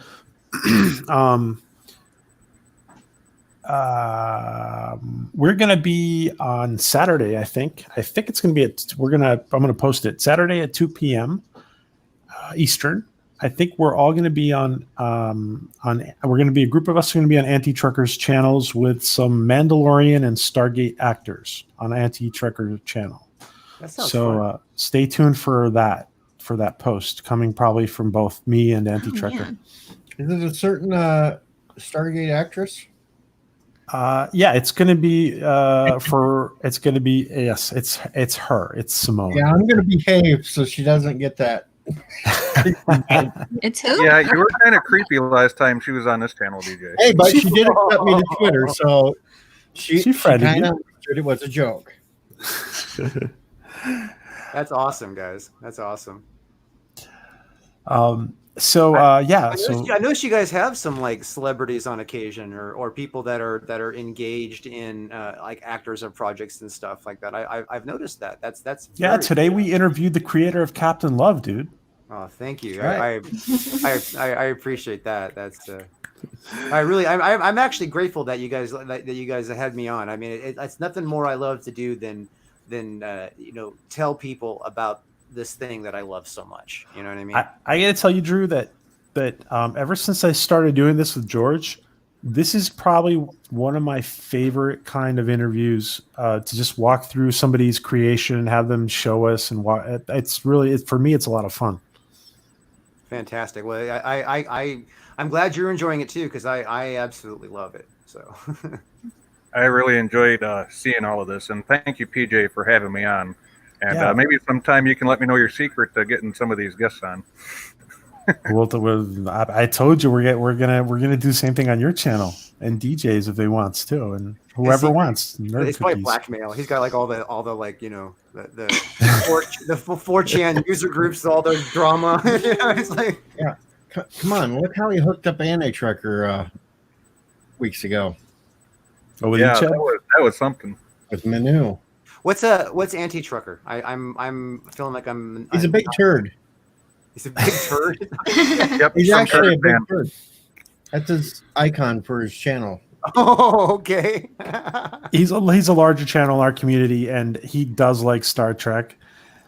By the way, guys, did you guys like see for a split second when we were interviewing JG Hertzler and I introduced Anti-Trekker? For the split second, you could see Hertzler go like, "Oh shit, you guys put me on a panel with some guy who doesn't like Star Trek." Yeah, that look on his face, that was epic. That was funny. That's awesome. Yeah, Anti-Trekker, you should sub to him. He's one of the larger channels in our community, and he's a good guy. Anti-Tricker. Yeah, obviously I'm going to be doing a lot of subbing. You guys clearly have it. I mean, you guys are all cool people. You have a great community. I'm surprised that I haven't found a lot of you guys sooner. I stumbled across PJ on Twitter because obviously Orville Nation. I'm a huge Orville fan, so you know. Is Yeah, there? I'll be Any- nice. I'll put the Anti-Trekker link in. Oh, thanks, DJ. Thanks. Is there any Orville inspiration coming into this now? Not really so much Orville inspiration, mostly because Orville came on my radar after this book was written. You know what I mean? I don't know. Probably in the future there will be. You know what I mean? That much I can imagine. But right now I can't really say that there's any like obvious direct direct comparison. So Okay, great. Thank you, DJ, for that. Yeah, for Anti-Trekker's link. So, all right, guys. Well, I want to thank everybody. I want to thank Nerd Cookies, Elaine. Thank you for coming. Sci-Fi Nation, DJ Odyssey, Thank you and for having me. Drew. yes, thank you. Drew from Bounding, and I also want to thank. I want to thank Drew, Mr. E. What does Mr. E stand for, by the way? Okay, so my name is Drew Ish. It's spelled EASH. It's on the cover of the book, and everybody has a hard time pronouncing my last name because even though it sounds, it's pronounced as if it was spelled ISH. So everybody just stumbles over it for years. So it just became Mr. E, so they didn't have to deal with it. So Okay. I see what you did there. Cool. Cool. Well, okay. Thanks. Thanks. It was a pleasure. You are always welcome back. And whenever you want to give us an update on what you're doing, or you want to come on with the illustrators, you're most welcome back, Drew. well, yeah. Hey, I would love to come back after after the book is launched and dig into it with the stuff that you can't see now because the campaign is just in pre-campaign mode. So. Great. Okay, guys. Thank you. Alaric, thanks. Jet Streamer, Philip Gaming, Mr. Lundell, everybody who's been in here. Final, Joe, Philip, everybody who's been in here. Thanks, guys. You guys all have a great night. Stay safe. Oh, and don't forget to check out the Pegasus Actual on Drew's channel. It's going to be at 9:00, I think. And there'll probably be more boxy theory, so. And more boxy theory. Good night, guys. Bye-bye. Good night. Good night. Bye.